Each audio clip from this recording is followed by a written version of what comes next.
in this tech tip, we're going to talk about white balance. What is white balance? Well, it's a calibration or a setting within your camera that tells your camera whatever you're showing to it at that time is white. So you can hold up a white piece of paper, it could be a script page, whatever, and hit the white balance button. And that will tell it, hey, this is white, so it'll know that my skin is flesh tone, pink flesh tone. This folder is red, this tennis ball is green.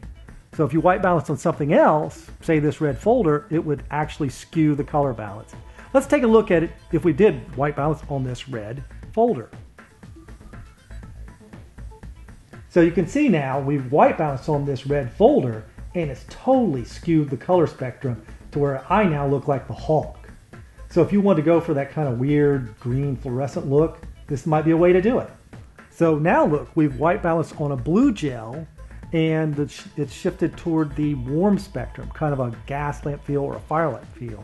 But there's all kinds of experimenting you can do with white balancing to get different looks. With white balance, you're dealing with the visual spectrum of light. And for filmmaking, the two biggies you deal with are 3200 degrees Kelvin, which is a wavelength, a long wavelength, which is warmer, and daylight, which is a cooler, bluer wavelength of light. Those are your two basics.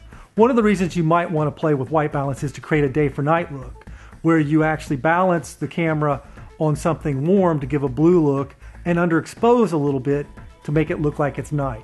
Now, one of the things you don't want to do is pan up toward the sky. It's a dead giveaway that you're shooting day for night. So you have to do specific angles for day for night. One of the most common mistakes is when you're shooting outside, you forget to white balance, you end up with this blue overcast look. Here's an example of a scene that's improperly white balanced. Then we properly white balance and you can see everything looks normal.